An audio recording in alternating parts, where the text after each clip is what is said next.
Dok, bakit ka meron neto, ha? Bakit may picture ka ng nawawala akong anak? Hindi mo ba talaga ako naaalala? Hindi. Sabihin mo sa akin, buhay pa ba ang anak ko? Umalis ka na. Marami pa akong gagawin. Buhay pa ba ang anak ko? Oo! Buhay na buhay ako! Ako ang anak mo na iniwan mo sa palengke dati! Nagtataka ka? Isa na akong trans ngayon. Alam mo, buti na lang, may mabait at mayamang pamilyang kumukup sa akin. Kaya maganda yung naging buhay ko. Tingnan mo, naging doktor pa ako. Kaya salamat sa'yo at iniwan mo ko. Anak, hinanap kita. Umasa ako na babalik ka. Hindi na importante yan. Ayaw na kita makita at hindi na kita kailangan.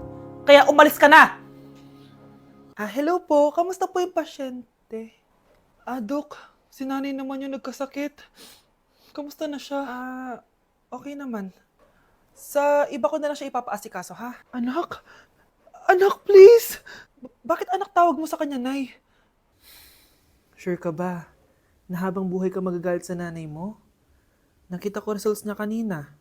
Anytime, pwede siya mawala. Magpapahangin lang ako. Nasaan na sila?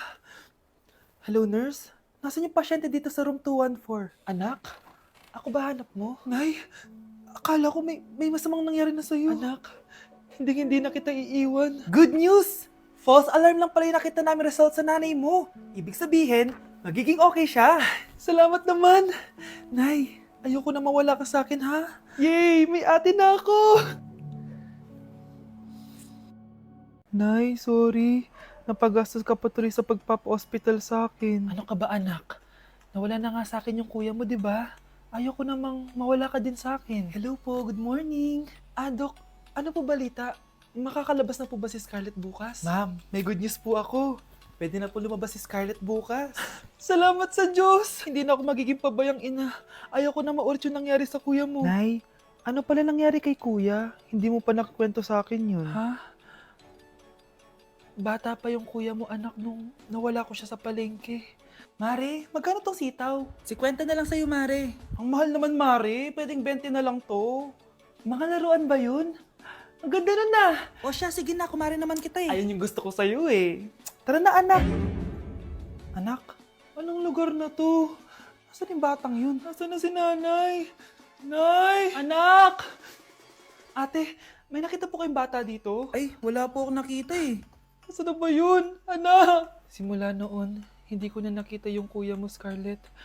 Hanggang sa may pumuntang pulis sa bahay natin. Ang sabi nila, patay na daw siya. Grabe naman yung nangyari kay Kuya Nay. Ang lungkot naman po pala nung nangyari sa kuya ni Scarlett. Sige na po, ma'am. Kailangan ko pa po bisitahin yung mga ibang pasyente. Sige po, Dok. Salamat po. Anak, ang importante, makakauwi ka na bukas. Opo, Nay. Makakapag-thirst trap na ako ulit.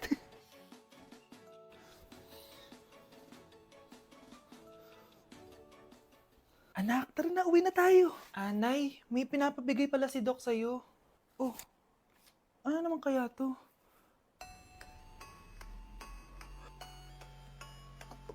Paano nangyari yun? Nandito na ako, mahal! Mahal, ikaw ba yan? Akala ko ba bukas ka pa uuwi? Siyempre, gusto kita i-surprise, mahal. Ito naman, puro ka surprise. Wait. Si tatay ba yun? Tara ate, silipin natin. Ang dami na nagbago sa bahay natin, mahal.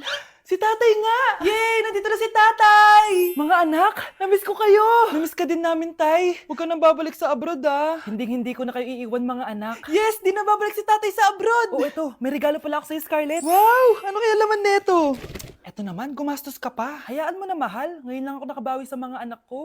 Meron din ba ako regalo, tay? Siyempre naman. Ikaw pa ba makakalimutan ko, Brianna? Oh, ito. Yay! May regalo din ako!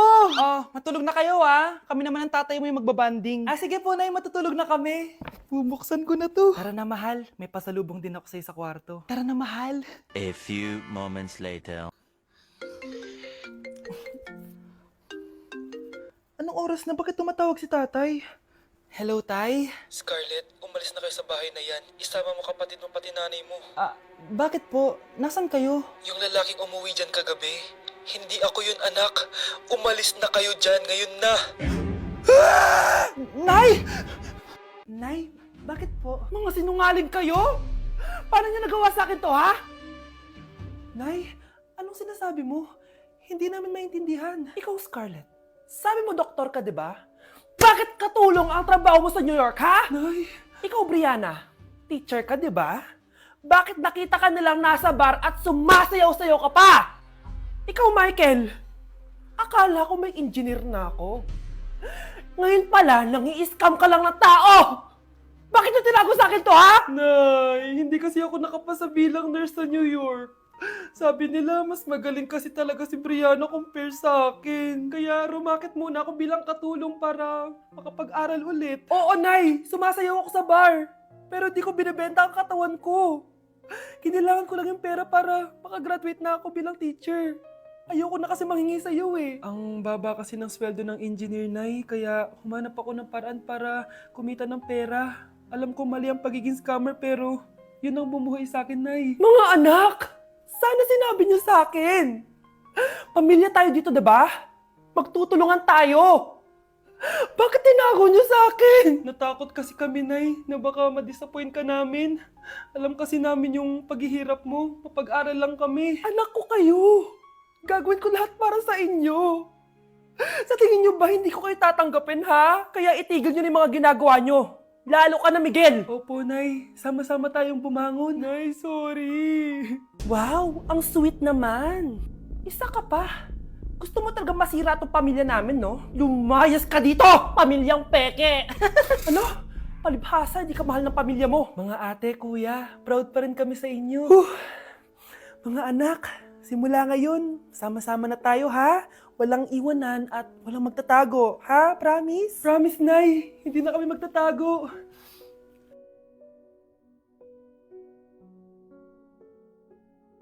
Kyle, anak, uuwi yung mga kapatid mo. Talaga, Nay? Tagal kong hinintay ito. Grabe. Akala ko nakalimutan na nila tayo kasi successful na sila eh. Miss ko na sila. Tagal na din nung last na pumunta sila dito. O sige na, anak. Hintayin mo sila sa labas, ha? Maghahanda lang ako ng kakainin natin mamaya.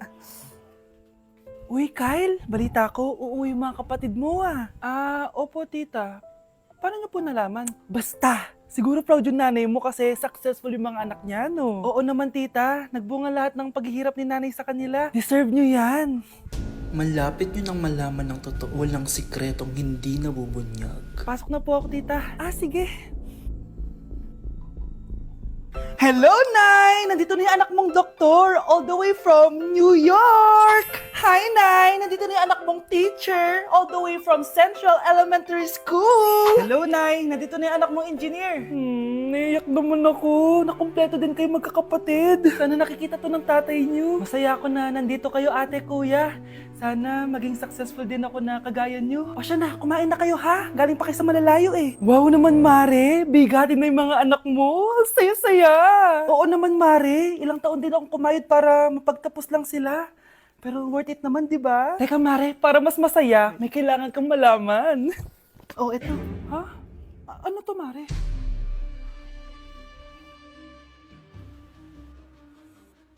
Nay, bakit po? Mga sinungaling kayo? Paano niyo nagawa sa akin to, ha?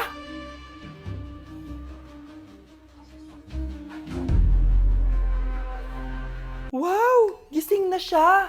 Ang pala mo nandito sa bahay. Nay, wag ngayon please. Alam mo, bilib din ako sa'yo eh. Wala na nga tayong makain, nagpabuntis ka pa. Buti pa yung anak ni Rosa, pag-aaral ang inatupag. Nakakawalang gana! Yan, umalis ka! Diyan ka magaling! Kasalanan mo to! Sinira mo yung future ko! Ate, please, tigilan mo yan. Walang kasalanan yung bata. Hindi! Dahil dito, galit sa akin si nanay. Kaya dapat mawala na to! Ate, wag! Ate! Anak, kain ka na. Nay, sorry anak ha sa mga sinabi ko. Hayaan mo, babawi ako sa'yo ha. Thank you, Nay. Nay, sumasakit yan ko. Nay! Oo, yung pinag-usapan natin ha. Hihintayin ko ng mga anak tong babaeng to. Pag nabigay ko na yung bata, ibigay mo na agad yung pera sa akin ha. Palak ibenta ni nanay yung anak ko. O anak, okay ka lang? Walang iya ka, Nay! Ang sama mo! Akala ko, totoong nagbago ka na. Pera pa rin pala yung nasa utak mo. Abay, bakit? Wala ka nang pakinabang dito. At least yung anak mo, mapapakinabangan ko. Wala ka namang papakain dyan eh. Napakasama mo! Lalayas na ako sa impyernong to! Sige, lumayas ka! Sino tinakot mo? Tignan natin kung saan ka pupulutin. Hello, Bes. Hello, Bes. Kilala mo ba si Edward? Oo, Bes. Siya yung ama ng dinadala ko. Mayaman pala sila, Bes. Gusto kanyang makita kasi gusto niyang panagutan yung baby mo. Talaga? Oo, Bes. Ito na yun, Bes. Bes, hindi mo na kailangan magtiis na nanay mo. Hindi pwedeng anak ko lang ang makikinabang sa yaman ng lalaking yun. Dapat ako din. Anak, magpagaling ka lang ha. Nay, ayoko na dito sa ospital. Ang daming may sakit. Kailangan mo nang gumaling, Scarlett. Para makapag-date na tayo ulit. Oo, babe. Magpapagaling ako. Hello. Kamusta na po siya? Doc. Okay naman po siya. Pwede na po ba kami lumabas ng hospital? May bad news ako sa inyo. Nay, bad news daw. Hindi naging maganda yung mga resulta ni Scarlett. 3 araw na lang siyang mabubuhay. Hindi pwede! Ayoko! Ha? Mamamatay na ako! Huwag mo sabihin yun, Scarlett. Magpapakasal pa tayo, di ba? Magkakaanak pa tayo, di ba? Hindi ka mamamatay, anak. Gagawan ko ng paraan. Hindi pwede mamatay anak ko. Hindi pwede mamatay anak ko. Tita, una na po muna ako. Gabi na rin po eh. Sige po. Wala na akong choice. Kailangan kong gawin to. Para sa'yo, anak. O anak, kainin mo muna to para gumaling ka na. Sige po, Nay. Sarap. Kain ka lang, anak, ha? Hello. Kamusta siya? Dok, parang lumakas ako ngayon. Talaga, anak? Malakas ka na? May good news ako sa inyo. Naging okay lahat ng results ni Scarlett. Grabe, parang himala. Pwede na kayong lumabas dito sa ospital. Makakalabas na tayo ng ospital, Nay! Oo, anak! Gagawin ko lahat para sa'yo, anak. Sa wakas, nakauwi na din tayo, Nay. Namiss ko tong bahay natin. At dahil dyan, pagluluto kita ng paborito mong ulam, anak, para di ka na magkasakit. Grabe, ang sarap naman neto, Nay. Parang kakaiba yung karne neto, pero ang sarap. Kain ka lang, ha? Teka, Nay. Dumating po ba yung boyfriend ko? Nandito siya, anak. Totoo, Nay? Nasaan siya? Babe! Ayan siya. Kinakain mo.